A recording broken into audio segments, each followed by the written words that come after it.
Estamos en estas charlas del Eco de Tandil. Ahora vamos a hablar con la diputada nacional, Julia Estrada. Julia, ¿cómo andás? ¿Cómo va? Bueno, muchísimas gracias por hacerte unos minutos en el marco de tu visita acá a Tandil. Sí. No vamos a hablar de tu visita a Tandil, sino vamos a hablar de algo que nos gusta a los dos, me parece, que es la economía en un país como la Argentina y con una situación muy compleja.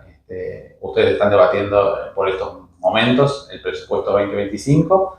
Primero, una mirada así general de qué dice ese presupuesto que una vez este gobierno lo trata de presentar, trata de gestionar con el presupuesto. Bueno, tiene muchísimos problemas a mi criterio el presupuesto 2025. Luego nos podemos meter en los temas en particular porque tenés de educación, tenés de salud, tenés de niñez, pero vamos a hablar de la regla fiscal, que es lo que Milei anunció allá en ese domingo a la noche en el Congreso, que es el corazón del presupuesto 2025 y que es lo que para mí hace que al Congreso lo pasen por encima, aun si eso se aprueba. ¿Por qué? Porque Milei dijo, todo lo que signifique más recaudación que el gasto previsto, bajo impuestos. O sea, recaudo más y el gasto me queda acá, no es que le devuelvo a los jubilados los medicamentos. No es que logro que las escuelas tengan más financiamiento. No es que le pongo el financiamiento a las universidades que le veté. No. Supuestamente bajo impuestos, que también es una cosa abstracta porque la última vez que bajó impuestos fue a los ricos. Sí. Fundamentalmente bienes personales. Bueno, ahora, también podría pasar que el gasto, dice la regla fiscal, quede por encima de la recaudación. O sea, que de repente tengas algún indicador que te falle y que recaudes menos. Podría pasar, mira, te voy a citar dos situaciones concretas. Una es si hay una devaluación. Si vos tenés una devaluación y tenés una contracción del consumo, tenés menos recaudación de los impuestos asociados al consumo. Podría pasar para levantar el cepo una devaluación. Y la otra que podría pasar, lo venimos diciendo, es que vos tenés deuda, que son las LEFI y las LECAPs, que las pensás rolear, o sea, refinanciar el año que viene, pero eso también te puede fallar. Si bien son bancos, y si de repente esa deuda la tenés que pagar, por la regla fiscal, primero pagás el gasto financiero y después lo que te sobra lo pagás como gasto primario. Nos están pidiendo a los diputados y a los senadores que aprobemos que Milei tenga facultades para administrar el gasto si la recaudación es más baja. Y yo estoy en contra de eso, porque ya este año 2024 no hubo presupuesto, administraron el gasto como quisieron e incluso cuando hicimos dos iniciativas los diputados, dos, no es que fueron 20, una por jubilaciones y la otra por las universidades, las vetó. Entonces lo que necesitamos es previsibilidad y estabilidad y un presupuesto en donde no haya regla fiscal, haya gastos que sepamos que se van a cumplir. Y ahí hay mucha tela para cortar. Bien, es un presupuesto, me imagino la respuesta, ¿no? No es un presupuesto de expansión, sino más bien de ajuste, de retracción. Sí, es un presupuesto de retracción. Mira, ayer concretamente en lo que tiene que ver con educación se confirmó que conectar igualdad, o sea, las computadoras de los pibes son la mitad. Incluso no es ministro ya, es el secretario de Educación Torrendel, dijo, no creemos que una computadora por chico sea el mecanismo para hacer que aprendan, ¿no? En tiempos de inteligencia artificial, o sea, ya ni siquiera de redes, de inteligencia artificial.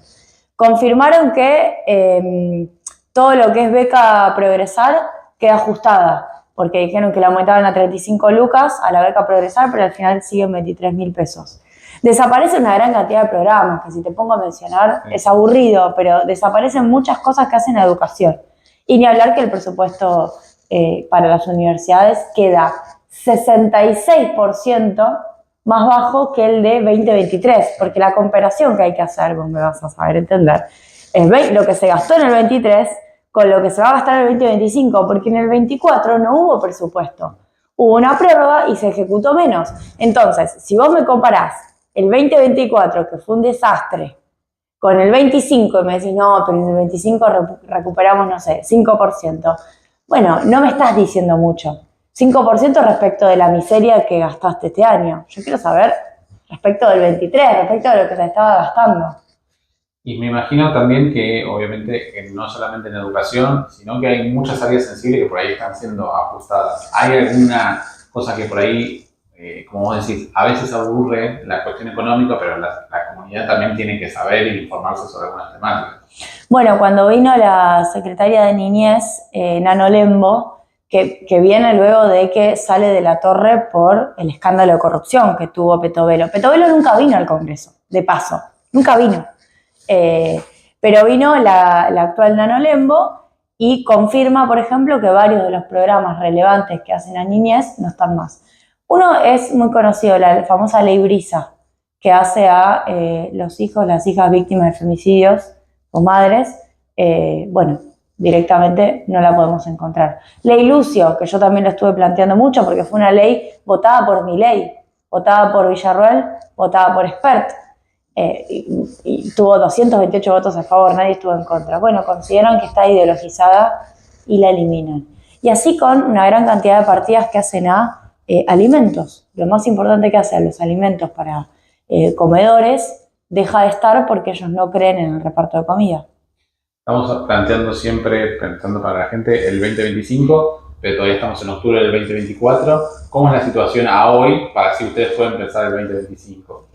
A ver, hoy hay una situación crítica fundamentalmente en términos salariales en toda la economía. Ahora, si querés, nos metemos en la cuestión universitaria, que es el conflicto salarial. Pero lo que uno identifica, y nos vamos a valores agregados, es que salarios públicos registrados, salarios privados registrados y salarios no registrados están en promedio cayendo 13 puntos respecto de noviembre del 23, o sea, incluyendo la inflación de diciembre. A pesar de que hubo paritarias, digo, caen 13 puntos, en marzo estaban 20 puntos abajo, porque hubo paritarias que a pesar de este escenario muy adverso, negociaron algo de recomposición por inflación. Bueno, pero vienen perdiendo. Lo digo porque el presidente dice que los salarios le están ganando a la inflación, y eso es falso. Eso en términos salariales, digo, la situación que todos estamos viviendo, con una inflación que además va bajando respecto a una suba inicial del 25,5%, producto de la suba del dólar del 118%, nadie se come los mocos, perdón por la expresión, pero todos sabemos en Argentina que esa suba fue por la suba del dólar, no es que heredada ni era 17.000%. Y viene bajando, pero claro, con una composición de los gastos que cada hogar sabe, que muchas veces tiene que ver con un peso en tarifa y un peso en alimentos muy fuerte, que la gente misma te dice, mirá que mi inflación mensual no es 3, claro, no es 3,5 como septiembre, no es 4 como fue agosto. Y en caso de jubilaciones nos pasa lo mismo. Nosotros hicimos el cálculo de el último trimestre del 2023 contra cómo va a terminar el último trimestre del 2024, van a terminar 11 puntos abajo las jubilaciones. Cuando lo tenés a el actual, el que está en ANSES de los ceros, Mariano de los Ceros, director de ANSES, diciendo que las jubilaciones van a terminar ganando poder adquisitivo. Bueno, ese es el principal escenario para la Argentina en términos salariales. Nos vamos al panorama productivo, es muy grave. Estuve en la rural, en el predio de la rural en la ciudad de Buenos Aires, en una expo PYME industrial, y lo que se está viendo es que las empresas no están cerrando masivamente porque están aguantando, aunque cerraron 12.000 empresas en lo que va del año, pero están aguantando una política abiertamente desindustrializadora. Recién me mandaba un WhatsApp con Rogelio Iparraguirre, que es mi compañero en la banca diputado nacional, me decía, la capacidad instalada en la industria metalmecánica acá bajó del 70 a en torno al 50. Bueno, sigue estando una situación compleja en términos productivos. Bien, me hablas de los salarios de la gente trabajadora asalariada, de los no asalariados, de las jubilaciones. Me hablas también de la inflación. ¿Qué tan cierto es esta baja de la inflación? Digo, ese número del 3%, ¿en qué hay de realidad? Porque como vos tenés el análisis, hay muchas personas que creen realmente que hay una inflación que va bajando cada vez más. Incluso comparten el meme que sale en redes sociales cómo va bajando y cómo con masa iba subiendo. Los datos son los datos, digo, yo de hecho soy muy cuidadosa porque nos dedicamos a la economía a la hora de plantear sospechas en torno a los indicadores públicos porque después la pagamos cara todos. Así que esos son los datos, digo, el dato de 3,5 es el dato de inflación. Ahora, la inflación, y esto es importante, además ahora estamos en el interior de la provincia de Buenos Aires, estamos en Tandil, hay canastas que se componen de distintas formas, es un promedio, y como todo promedio es engañoso. Es un promedio que además se construye, y esto es importante saberlo, a través de ponderaciones de gasto. En algún momento se hizo, en algún momento no. En el año 2013 se hizo una encuesta, que es la Encuesta Nacional de Gastos de Hogares, la ENGO, en donde se le preguntó a una muestra de personas cómo gasta. ¿Cuánto dedicas a alimentos? ¿Cuánto dedicas a salir a comer afuera? ¿Cuánto dedicas en transporte? Y en función de eso se armó una estructura de ponderaciones. En el 2013. En 2013 había otro país, uno puede decir. Había incluso tarifas que pesaban mucho menos en el gasto familiar que lo que pesan ahora. Hoy se considera que las tarifas duplicaron la incidencia sobre el gasto familiar. Y así puedo hablar también de alimentos. Alimentos pesa en la canasta del INDEC 23%, cuando uno puede agarrar cualquier familia humilde, preguntarle cuánto gasta, y gasta quizás más del 50%. Entonces, ¿qué pasa? Con esa ponderación se construye el IPC. Si vos tenés familias que de repente van cambiando porque pierden poder adquisitivo su nivel de incidencia de cada gasto sobre su gasto total, bueno, no van a tener esa inflación en su gasto mensual. Eso es lo que está pasando. El INDEC, de hecho, entiendo, estaba actualizando la última ENGO a partir de, creo que 2017-2018 era el último dato que tenían, y va a hacer que se mida mejor.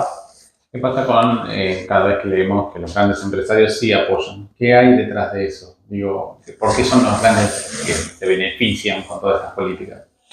Mira, la respuesta larga y la respuesta corta. Si querés arranco por la respuesta larga. Es la cuarta vez en Argentina que pasa esto. Es decir, que gobierna un modelo económico, o que gobiernan quienes impulsan un modelo económico que tiene características similares. La dictadura, la década de los 90, Macri y ahora el gobierno de Milei. ¿En qué sentido?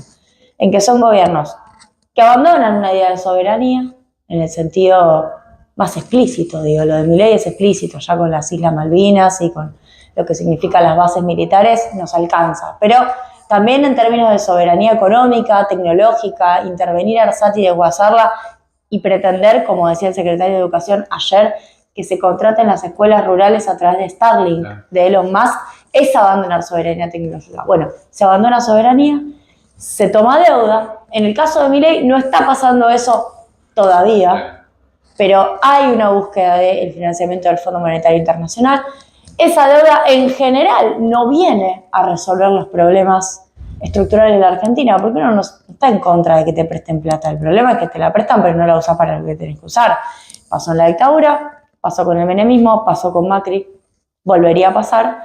Y al mismo tiempo tenés un proceso de destrucción y desarticulación del entramado productivo y científico-tecnológico, que es lo que para mí finalmente nos va a sacar adelante. Es decir, tener industria y tener científicos. Creo que todavía tenemos pendiente resolver en la Argentina un consenso básico, un consenso profundo en relación a estos temas. Creo que en lo universitario hay un consenso. No sé si en lo industrial. Bueno, justamente hablas de las universidades. ¿Qué es lo que pasa con las universidades? Y si yo siempre le pregunto por ahí a los rectores, incluso a las comunidades, si vislumbran solución posible. Parece que la respuesta siempre es no. A ver, lo que está pasando es que el gobierno usa excusas. La excusa ahora es la auditoría. Claro. Y yo le decía ayer al subsecretario de Políticas Universitarias, las universidades tienen 88% de su gasto que son salarios y 12% de su gasto que son los famosos gastos de funcionamiento. O sea, luz, gas y la estructura edilicia y alguna que otra cosa que hagan por fuera del gasto salarial. Bueno, gasto de funcionamiento de ese 12%, dentro de todo fue resuelto o fue abordado como problema cuando fue la primera vuelta, yo le llamo. Es decir, cuando hicimos la primera movilización, fueron al Congreso, no quisieron que hubiera una ley, entonces el gobierno automáticamente se sentó y les dio plata. Primero la UBA, dejó afuera al resto de las universidades y cuando se dio cuenta le dio a las demás. Pero claro, resolvió el 12%. ¿Y qué es lo que se audita? Eso es lo que se audita. Que por cierto también es discutible, claro, sí, porque en la propia ley de educación superior la auditoría está vigente. Supongamos que no les gusta, bueno, están dispuestas las universidades a ser auditadas. Ahora, el otro 88% son los sueldos de miseria de los docentes. Ayer miraba, la garantía salarial a julio da unos 259.000 pesos para un docente de dedicación simple, 500.000 y algo de dedicación semi-exclusiva y 1.007.000, si no me equivoco, de dedicación exclusiva.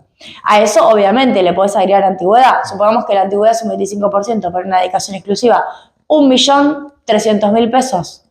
Bueno, es muy difícil en la Argentina pretender que un docente se dedique exclusivamente, que además tenga excelencia, sostenga la excelencia, sostenga el nivel. Y esto puede hacer que el sistema universitario funcione, ¿no? Esto me parece que es algo obvio. Ayer incluso citó un salario de 2 millones de pesos para una persona con 22 años de antigüedad, decía el secretario de Políticas Universitarias. Bueno, está pasando que se están yendo. No sé cómo es la situación de la UNICEN, me enteraré en un ratito que tenemos la charla, me van a contar cómo está todo, pero se están yendo los docentes. Entonces, ¿qué dicen? No la vamos a cerrar. Claro, de jure, pero sí de facto. Claro. Es decir, no la vas a cerrar, pero la vas a desfinanciar. Y eso va a significar que no puedas sostener ni hablar la política de becas, ni hablar la política de extensión, ni hablar si ya precarizás tanto a los pibes que ni siquiera pueden bancarse la posibilidad de estudiar. Es decir, se está armando la tormenta perfecta para que entonces no haya gente que vaya a la universidad. Muchos legisladores, incluso del oficialismo, del gobierno nacional, piden que se discuta toda la cuestión universitaria en el presupuesto 2025. ¿Qué hay ahí que es importante para charlar y debatir y que dejan de lado lo que está sucediendo ahora? Lo que ocurre es que ellos plantean un aumento por inflación, que los números también son discutibles por la inflación que usan, pero supongamos que ahí tenés un sostenimiento. ¿Pero qué hacen? Sostienen. O sea, si yo te digo, el 2024 está acá, iba a estar acá porque iba a haber un aumento de la ley de universidades que no era exorbitante, como dijeron ayer, era por inflación. Lo vetaron, lo pusieron acá. Y vos me decís, 2025 se mantiene, lo dejas acá. Cuando vos tenías 2023 acá. Lo digo en términos figurativos. Entonces, ¿qué pasa? Vos terminás consolidando el ajuste y este año ya pierden. Perdón, al 2025 van a tener un 66% de ajuste respecto al 2023. Ese es el ajuste que uno reclama, que tiene que ver con que las universidades puedan funcionar. Me pongo a pensar que, bueno, en Argentina vivimos cíclicamente, ¿no? Todo el tiempo con procesos económicos diferentes. Y obviamente este gobierno está muy enfocado, como vos decís, con un tipo de política hacia cierto sector. ¿Qué tiene que pasar para que esto cambie? Porque, digamos, este gobierno que lleva un año en diciembre, le faltan 3 años más. Te contesto rápido, ganar las elecciones, los que pensamos que la Argentina tiene que ser otra cosa. Es la respuesta rápida, pero igual es la respuesta, porque finalmente muchas veces hay gente, me escribe la militancia, me escribe gente que la está pasando mal, me dice, hagan algo, que se vaya, sáquenlo. Y yo pienso, hay como una desesperación muy fuerte, porque claro, porque Milei está destruyendo gran parte de lo que nos costó años construir. Y hay cosas que ni siquiera vemos y también están rompiendo. Ahora, nosotros lo más importante que tenemos que hacer es cambiar la cabeza de la sociedad. Porque hay una parte importante de la sociedad que lo votó, posiblemente engañada, porque Milei dijo que iba a dolarizar y no dolarizó, pero que votó una lógica de un país que supuestamente mejorando lo fiscal resuelve todo. Entonces, compró una idea, tal vez, que no es la idea que finalmente nos va a sacar adelante. Y no digo que lo fiscal no haya que resolverlo, claro que sí, también lo monetario. Las dos cosas, son cosas que había que ordenar en diciembre de 2023.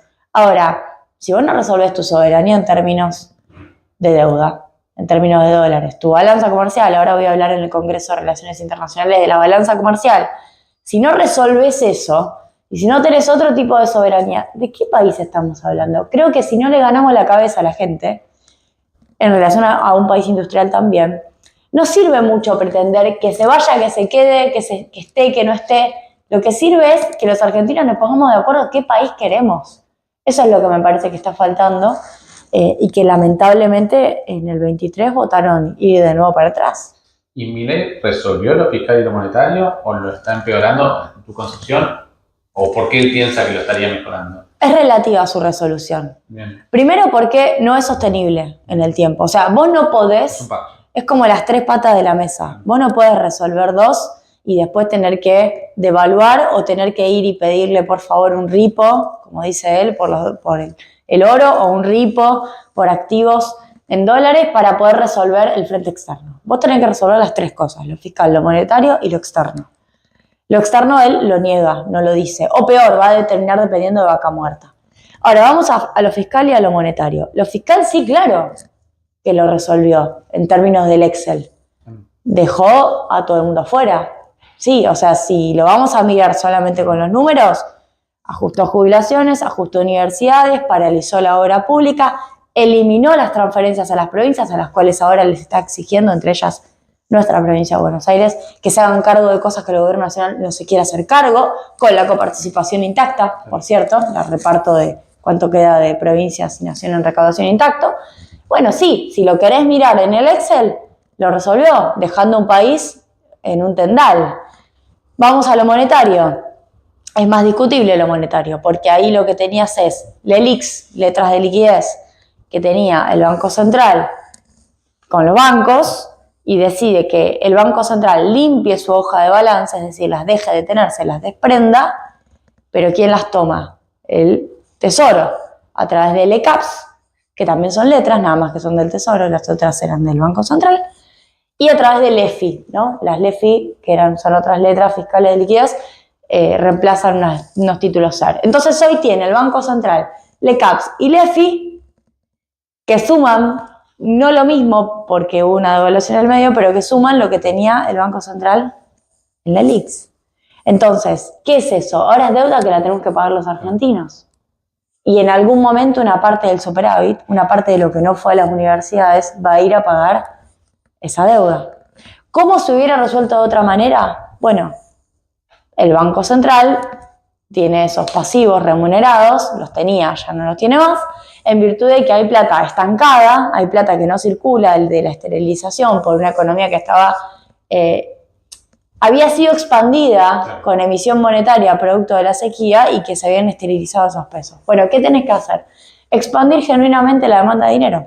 Tenés que lograr que esos bancos, en lugar de prestarle al central, se den vuelta y le presten a la gente y le presten a las pymes. ¿Cómo se hace eso? Con crecimiento y con recuperación económica. Ahora Milei dice que él está aumentando la demanda de dinero.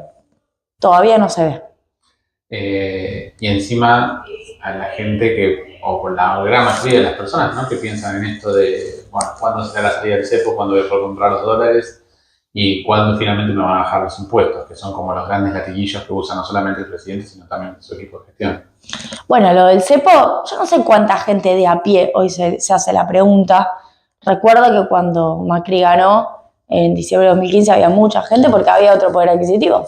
Había gente que podía comprar dólares todos los meses y eso era algo natural, normal. Se iban de viaje al exterior, la clase media se iba de viaje al exterior como algo normal y natural. Hoy en día creo que la situación es absolutamente distinta. Estás casi 30 puntos abajo del poder adquisitivo del 2015, pero sí hay una demanda de los mercados, no sé si tanto de la gente, pero de los mercados de levantar el cepo. Digo, la gente te está pidiendo poder comer y poder pagar la luz. Y es una demanda muy interesante porque Milei no responde. Fue al coloquio de IDEA hace 10 días, la semana pasada, y dijo, ya lo voy a levantar, o sea, siempre la patea a la tribuna. Caputo, el ministro de Economía, respondió, hay que decir la verdad, se puede crecer con cepo también. Lo quiero volver a decir. Caputo dijo, se puede crecer con cepo. Lo digo porque ellos han formado el mainstream durante años diciendo que el cepo estaba mal. Y por las dudas aclaró, al cepo en algún momento sí hay que eliminarlo. Un gobierno peronista también tiene que apuntar a eliminar el cepo, es decir, los controles cambiarios. Claro que sí, nadie está pensando en que el cepo está bueno. No, las regulaciones que impiden la libre movilidad de capitales en el mundo se han eliminado. Ahora, primero tenés que resolver tus problemas. Y eso es lo que Milei está viendo, que es lo que le marca a Cristina en cada carta. No te da el cuero, no te da la nafta. Tenés reservas negativas en 5.500 millones de dólares. Tenés vencimientos entre globales y bonares en enero del 2025 y en julio del 2025 por 8.800 millones de dólares. Más 3.000 millones de dólares de intereses del Fondo Monetario Internacional, que ahora hay que ver con la baja de sobrecargos, que pueden ser un poco menos, más los vencimientos en organismos multilaterales y bilaterales. Suman 17.000 millones de dólares el año que viene, con reservas netas de 5.500 millones de dólares. Si vos levantás el cepo y no tenés el flujo ¿no? El flujo en términos de balanza de pagos. Garantizado que sea positivo todos los meses, como para financiar las IMPO, que hoy son artificiales porque están comprimidas por la recesión. Pero si vas a crecer, vas a tener más importaciones. Y si además vas a hacer apertura importadora, vas a tener gente que te va a hacer compras al exterior de consumo suntuario, si querés, que no lo estás computando ahora, que lo vas a tener que computar. Más los vencimientos de deuda, más la salida de capitales que vas a tener porque vas a eliminar el cepo, ¿te dan los números? Evidentemente a Caputo no le dan, por algo no lo hace. Lo último que te pregunto es, bueno, parece un escenario tremendo, que es lo que está sucediendo. ¿De qué depende el 2027? Vos recién decías que no hay que pedirle que la gente se vaya a Milei ni nada por el estilo, sino que tiene que gobernar. Pero digo, hay una cuestión que debe ser lo social, que debe impactar muy fuerte y que depende 100% del humor de la gente, de que, bueno, todo esto se mantenga hasta 2027 sin que estalle como viene sucediendo todo. El peronismo tiene que ofrecer una alternativa primero en el 2025.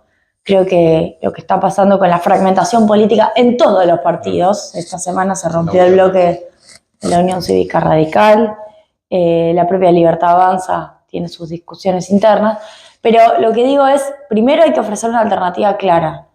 Y esa alternativa hay que militarla y hay que lograr convencer a la gran mayoría de los argentinos que sea posible.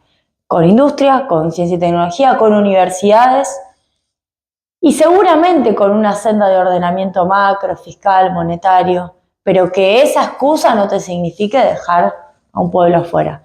Y el 2027 viene después de que podamos ofrecer algo en el 2025. A mí me parece que hay como una parada intermedia en donde hay que elegir, no es que se elige el Ejecutivo, se elige el Congreso, que no es menor, porque el Congreso de este año le avaló a Milei, no quiero decir le avaló, hubo un tercio que lograron a fuerza de compra de votos, que logró frenar los vetos que íbamos a voltear, sino, porque la verdad que la mayoría del Congreso votó distinto, pero el tercio logró frenarlo. Pero la verdad que tenés que discutir quiénes te van a representar.